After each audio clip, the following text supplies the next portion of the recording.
नमस्कार।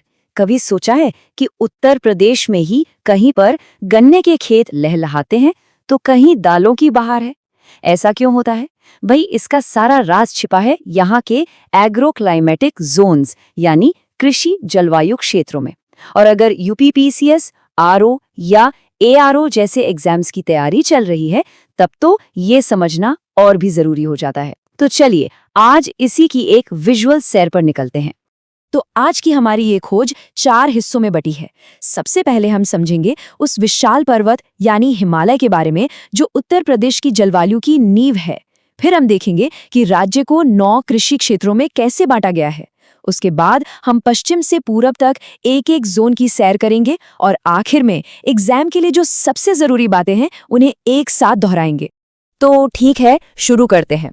हमारा पहला पड़ाव है जलवायु की नींव हिमालय। ये समझना बहुत जरूरी है कि आखिर उत्तर प्रदेश का मौसम जैसा है वैसा क्यों है। देखिए, हिमालय यहाँ एक तरह से डबल एजेंट का काम करता है। जबरदस्त। एक तरफ तो ये एक मजबूत बॉडीगार्ड की तरह साइबेरिया से आने वाली बर्फीली ठंडी हवाओं को रोक देता है, मतलब कड़ाके की ठंड से बचा लिया। और दूसरी तरफ ये समुद्र से उठने वाली मानसूनी हवाओं को एक जाल की तरह यहीं फंसा लेता है, जिसका नतीजा उत्तर प्रदेश में होती है जमकर बारिश। और बस इसी वजह से यहाँ का मौसम ज्यादातर अच्छा रहता है, मतलब ना तो बहुत ज्यादा गर्मी और ना ही बहुत ज्यादा सर्दी। तो अब जब नींव समझ आ गई है तो चलिए अगले हिस्से पर बढ़ते हैं और देखते हैं कि उत्तर प्रदेश को आखिर किन 9 कृषि क्षेत्रों में बांटा गया है। जी हाँ, पूरे 9। और ये कोई ऐसे ही नहीं बांट दिया गया, इसके पीछे वैज्ञानिक कारण है। ये बंटवारा तापमान, बारिश और मिट्टी के प्रकार के आधार पर किया गया है, जो बताता है कि प्रदेश में खेती में इतनी विविधता क्यों है। और ये रहा वो नक्शा जो पूरी कहानी कहता है। देखिए कैसे तापमान, बारिश और मिट्टी के आधार पर उत्तर प्रदेश को इन 9 अलग-अलग रंगीन हिस्सों में बांटा गया है। तो अब तैयार हो जाइए, क्योंकि हम एक एक करके इन सभी जोन्स की सैर पर निकलने वाले हैं। तो हमारी यात्रा शुरू होती है पश्चिम से पूरब की ओर। चलिए हर इलाके की खासियतों पर एक करीबी नजर डालते हैं। अपनी यात्रा की शुरुआत करते हैं सबसे उत्तरी पट्टी से। ये है तराई क्षेत्र, जो सहारनपुर से लेकर पीलीभीत तक फैला हुआ है। यहाँ बारिश बहुत होती है, करीब करीब 150 सेंटीमीटर। और यहाँ की मटियार दोमट मिट्टी पानी को अच्छे से पकड़ कर रखती है, जिस वजह से ये इलाका गन्ना और चावल जैसी फसलों के लिए एकदम परफेक्ट है। अब जरा इन 2 पड़ोसियों को देखिए, पश्चिमी और मध्य पश्चिमी मैदानी क्षेत्र। जलवायु तो लगभग एक जैसी है, पर मिट्टी में जमीन आसमान का फर्क है। पश्चिमी मैदान में जहां बलुई मिट्टी है जो पानी जल्दी सोख लेती है, वहीं मध्य पश्चिमी मैदान की दोमट मिट्टी को ज्यादा उपजाऊ माना जाता है। और यही छोटा सा फर्क इन दोनों इलाकों की खेती को बिल्कुल अलग बना देता है। यहाँ एक दिलचस्प सवाल दिमाग में आता है, राज्य के कौन से हिस्से ऐसे हैं जहाँ मौसम अपने चरम पर होता है?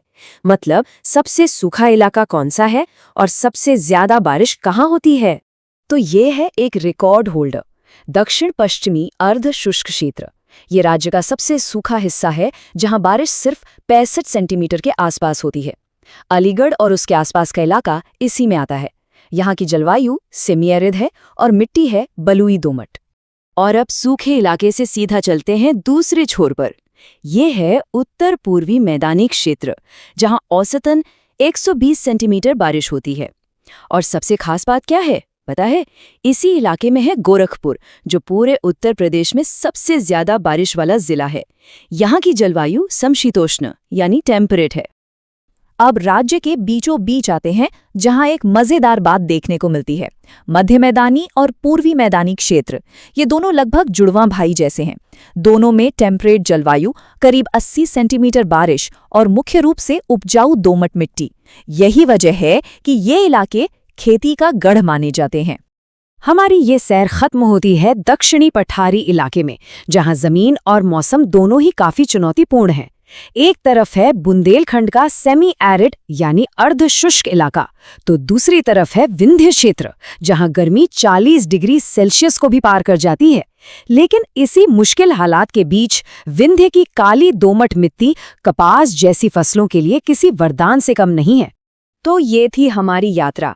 अब बारी है एक फाइनल रिव्यू की, ताकि परीक्षा के लिए ये सारे तथ्य आसानी से याद रह जाएं। चलिए देखते हैं। इस चार्ट को देखिए, ये बारिश की पूरी कहानी एक ही नज़र में बता रहा है। सूखे दक्षिण पश्चिम के लगभग 65 सेंटीमीटर से लेकर नम तराई के 150 सेंटीमीटर तक साफ साफ दिख रहा है कि कैसे पूरे राज्य में बारिश का एक पैटर्न बना हुआ है। और यही विविधता तो उत्तर प्रदेश की खेती की असली पहचान है। और अब वो स्लाइड जो रिवीजन के लिए सबसे ज़रूरी है। और ये रही हमारी मास्टर स्लाइड। मतलब पूरी यात्रा का जो निचोड़ है ना, वो सब इस एक टेबल में है। कौन सा जोन, कौन से जिले, कैसी जलवायु, कितनी बारिश, कैसी मिट्टी, सब कुछ एक ही जगह पर। रिवीजन के लिए इससे बढ़िया कुछ हो ही नहीं सकता। चाहे तो यहाँ रुककर एक स्क्रीनशॉट ले सकते हैं या नोट कर सकते हैं, क्योंकि सारी ज़रूरी जानकारी यहीं पर है। और आखिर में एक सवाल जिस पर सोचना ज़रूरी है। ये जो अलग अलग कृषि जलवायु क्षेत्र हैं, ये राज्य की अर्थव्यवस्था, फसलों के पैटर्न और यहाँ तक के लोगों के बसने के तरीकों को कैसे प्रभावित करते होंगे। क्योंकि ये भौगोलिक डेटा सिर्फ तथ्य नहीं है, ये असल दुनिया से जुड़े हुए